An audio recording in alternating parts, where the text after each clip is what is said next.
We're back again on our third show. I feel this is so exciting. I really do.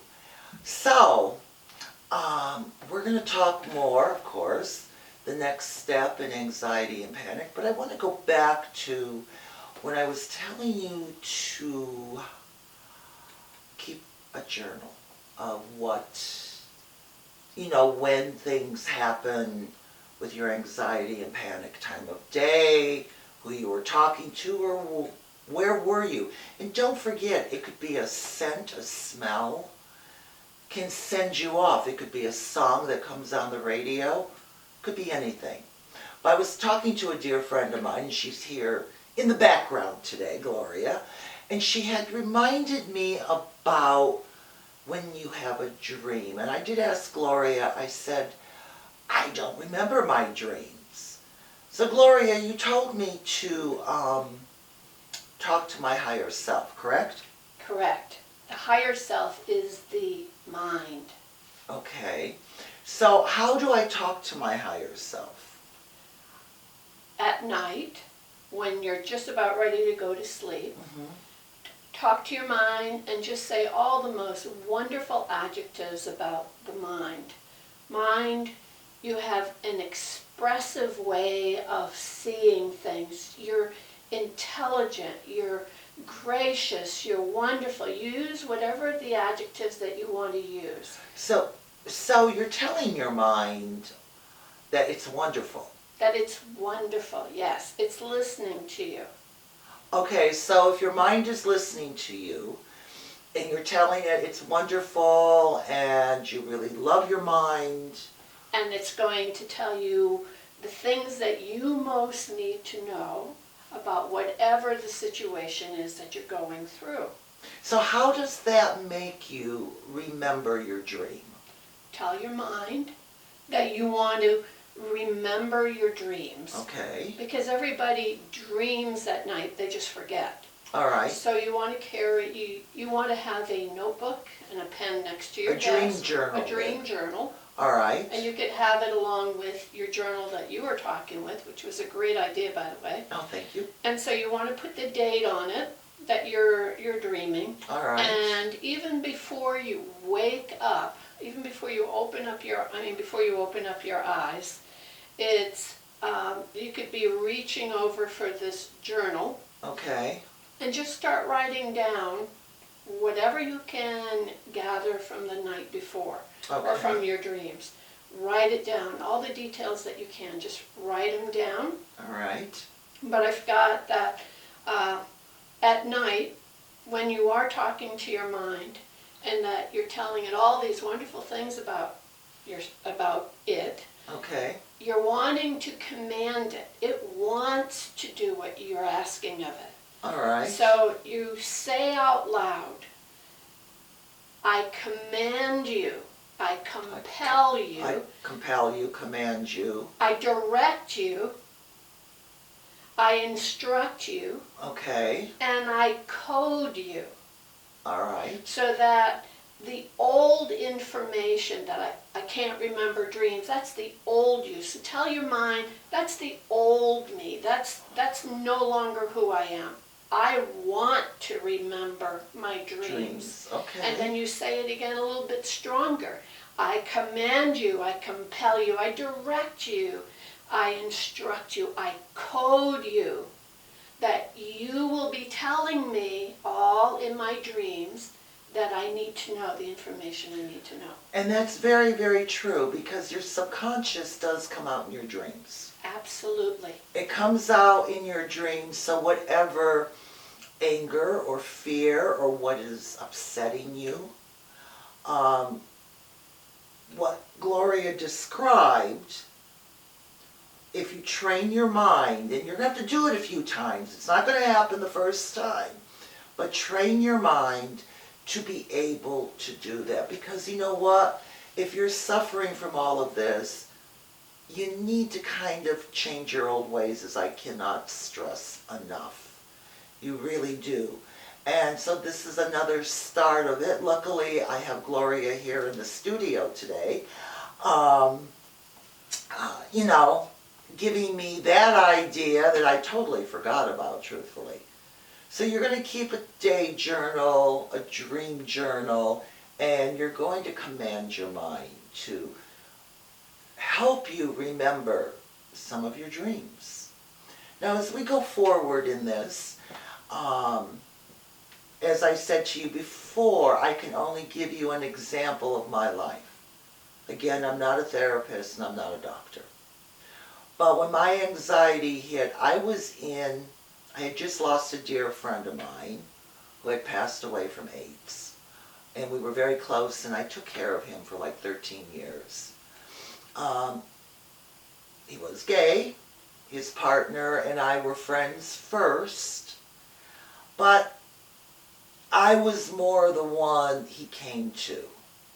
So, with loving him very much and knowing what the outcome was down the road, plus I had my nationwide company, and all of this going on and all of my traveling, again, I had no time to think of myself. But slowly I was becoming very handicapped in that way. So I found that we were going to take a trip to Hawaii.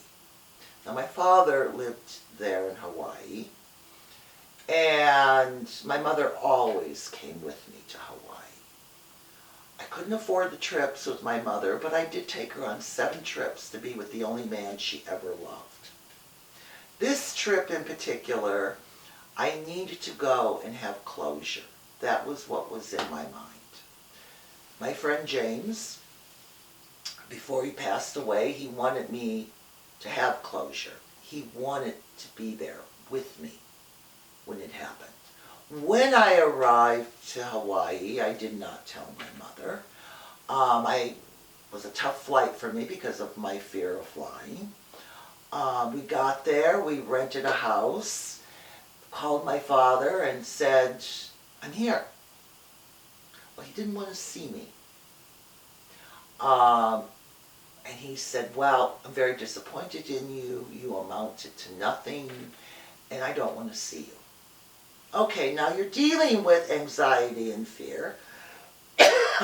And then you hear that message, and I'm going, whew, okay. I'm not sure what's going on, but all right. Well, here to find out, he had discovered my friends were gay. And coming from the old school, he wanted no part of that. So as the trip was going on, and I was coming to a point that we were going to leave, and making a trip to Hawaii, excuse me, tickle in my throat.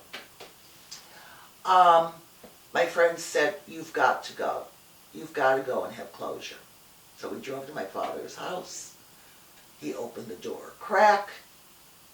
He said, "I don't want to see you." I said, "Okay, fine. This is not a trip I make over a weekend. I don't want anything from you."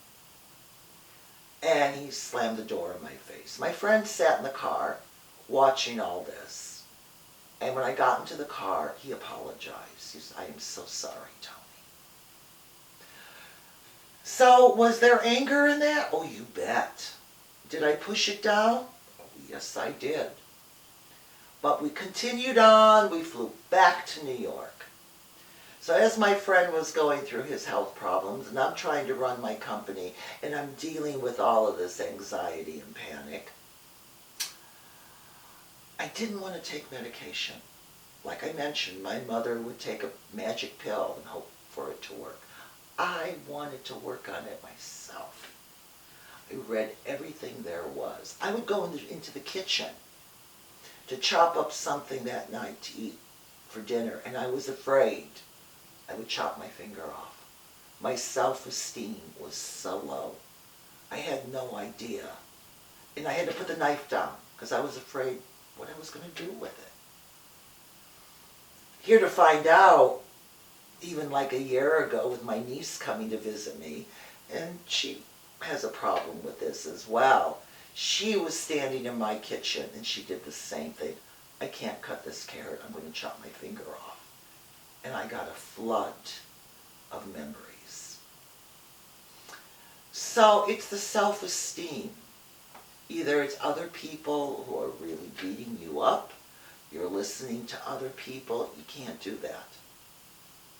And it's hard not to do that. If you're married to a demanding person and you get used to it and you go, oh well, you're still pushing anger down.